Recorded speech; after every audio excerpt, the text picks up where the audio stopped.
کی ذات گرامی پر درود پاک پڑھنے کے بے شمار فضائل و برکات ہیں۔ چنانچہ خود حضور علیہ السلام کا فرمان عالی شان ہے، آپ نے فرمایا کہ جس نے مجھ پر شوق و محبت کے ساتھ 3 مرتبہ دن میں اور 3 مرتبہ رات میں درود پاک پڑھا تو اللہ پاک پر حق ہے کہ وہ اس بندے کے اس دن اور رات کے گناہ معاف فرما دے۔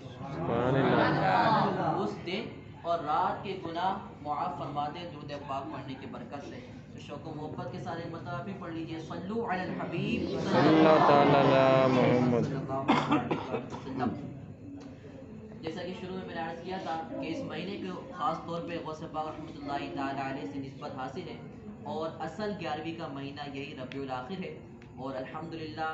یہ سعادت کی بات ہے، اور اس پر شکر بھی ادا کرنے چاہیے کہ اللہ تبارک و تعالیٰ کے اولیاء کا ذکر کرنا ہمارے حصے میں آیا الحمدللہ۔ اور صرف اسی مہینے میں نہیں، اس مہینے تو ایک شان و شوکت کے ساتھ منایا جاتا ہے، صرف اسی مہینے میں نہیں بلکہ ہر مہینے کی 11 تاریخ کو عاشقان رسول، عاشقان غوث اعظم رضی اللہ تعالیٰ عنہ کے چاہنے والوں کی مساجد میں جو ہے غوث پاک رحمۃ اللہ تعالیٰ علیہ کی 11ویں شریف کا میلاد اور محفل منائی جاتی ہے۔ اور حدیث پاک میں بھی آتا ہے کہ عند ذکر الصالحین تنزل الرحمہ، کہ جہاں اللہ تبارک و تعالیٰ کے نیک بندوں کا ذکر کیا جاتا ہے وہاں رب تبارک و تعالیٰ کی رحمتیں نازل ہوتی ہیں۔ جہاں اللہ کے نیک بندوں کا ذکر کیا جاتا ہے وہاں رحمتیں نازل ہوتی ہیں، اور ہم سب جو بیٹھے ہوئے ہیں کہ اللہ تبارک و تعالیٰ کے نیک بندوں کا ذکر کرنے کے لیے بیٹھے ہیں، اور نبی پاک صلی اللہ علیہ وسلم کا بھی ذکر ہوا، اور نیک بندوں کا ذکر تو کرتے ہیں، ساتھ میں آج جس ہستی کا ذکر کر رہے ہیں وہ پیروں کے پیر، روشن ضمیر، غوث اعظم دستگیر سید عبد القادر جیلانی رحمۃ اللہ تعالی علیہ، اور آپ وہ ہستی ہیں کہ آپ کو سلطان اولیاء کہا جاتا ہے، سید الاولیاء، یعنی سلطان کا مطلب بادشاہ، یعنی آپ اولیاء کے بادشاہ ہیں، سربراہ ہیں، لیڈر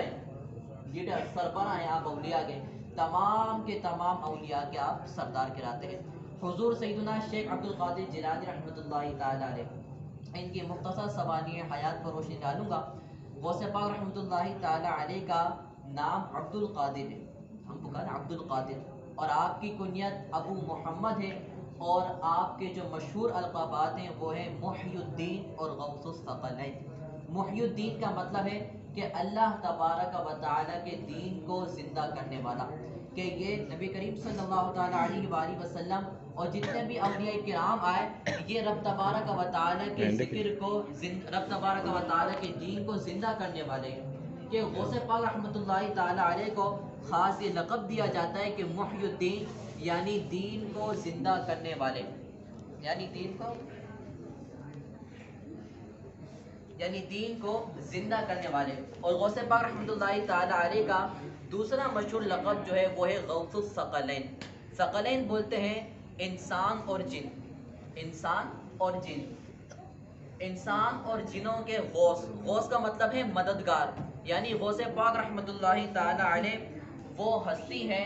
کہ آپ رحمۃ اللہ تعالی علیہ جن اور انسان دونوں کی مدد فرمانے والے ہیں۔ غوث پاک رحمۃ اللہ تعالی علیہ یہ 470 سنہ ہجری میں پیدا ہوئے، 470 سنہ ہجری میں پیدا ہوئے، اور آپ رحمۃ اللہ تعالی علیہ کی وفات 561 سنہ ہجری میں ہوئی، یعنی غوث پاک رحمۃ اللہ تعالی علیہ 91 سال اس دنیا میں تشریف فرما رہے، اور آپ نے اپنی زندگی میں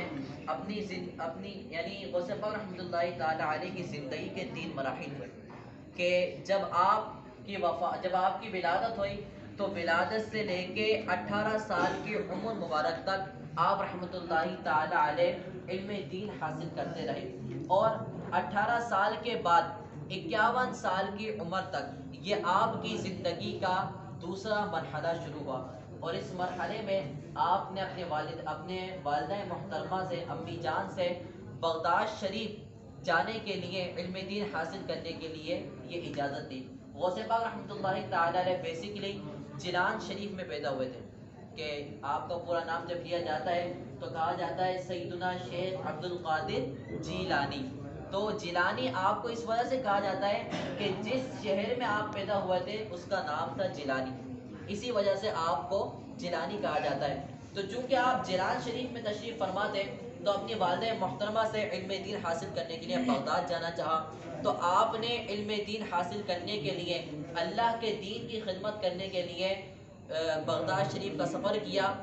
18 سال کی عمر سے لے کے 51 سال کی، یہ کل 33 سال بنتے ہیں، یعنی غوث پاک رحمۃ اللہ تعالی علیہ نے 33 سال اللہ تبارک و تعالی کے دین کو حاصل کرنے میں صرف کر دیا،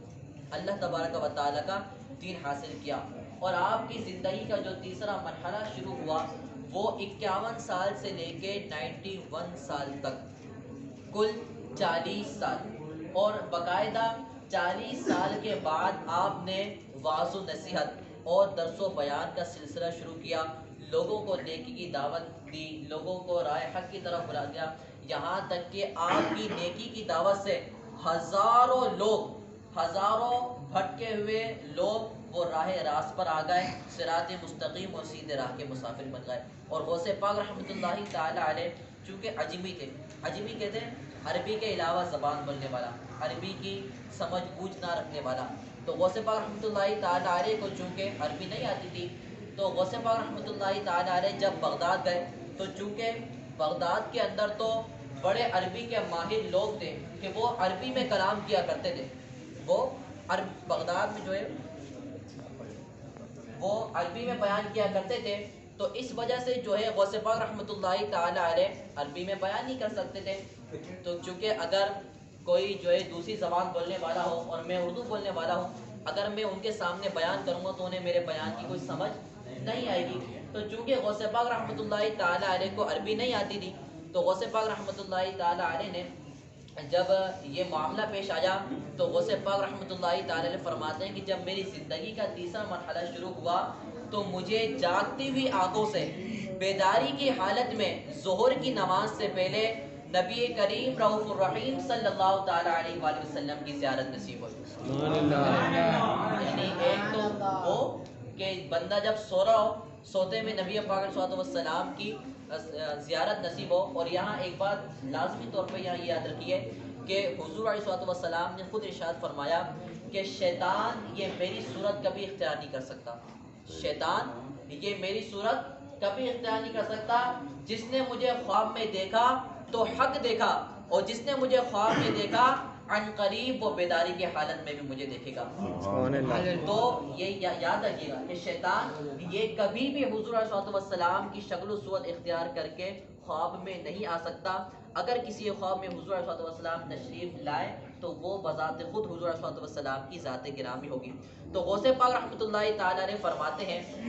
کہ جب حضور علیہ الصلوۃ والسلام کی زیارت نصیب ہوئی تو حضور علیہ الصلوۃ والسلام نے بھی آپ رحمۃ اللہ تعالی علیہ سے پوچھا کہ اے غوث، اے عبد القادر، تم بغداد علم دین حاصل کرنے کے لیے آئے ہو، تم یہاں کے لوگوں کو درس و بیان اور واعظ و نصیحت کیوں نہیں کرتے؟ تو غوث پاک رحمۃ اللہ تعالی علیہ نے اپنا وہی عذر بیان کیا کہ یا رسول اللہ صلی اللہ تعالی علیہ وآلہ وسلم، میں عربی ہوں، میں عجمی ہوں، مجھے عربی نہیں آتی، عربی بولنا نہیں آتی، اور یہاں بغداد کے بڑے بڑے ماہر عربی دان موجود ہیں، میں ان کے سامنے کیسے بیان کروں، یہ میرا کلام کیسے سمجھ پائیں گے؟ تو غوث پاک رحمۃ اللہ تعالی علیہ کی یہ داستان دل کے کانوں سے سننے والی ہے کہ غوث پاک رحمۃ اللہ تعالی فرماتے ہیں کہ جب میں نے یہ عذر بارگاہ رسالت میں پیش کیا کہ حضور تو مشکلات کو حل فرمانے والے، تو جب یہ عذر پیش کیا تو غوث پاک رحمۃ اللہ تعالی نے فرمایا کہ حضور نے مجھ سے فرمایا کہ اے عبد القادر اپنا منہ کھولو، اے عبد القادر اپنا منہ کھولو۔ غوث پاک فرماتے ہیں کہ نبی پاک علیہ الصلوۃ والسلام نے 7 مرتبہ اپنا لعاب دہن یعنی تھوک مبارک میرے منہ میں ڈالا،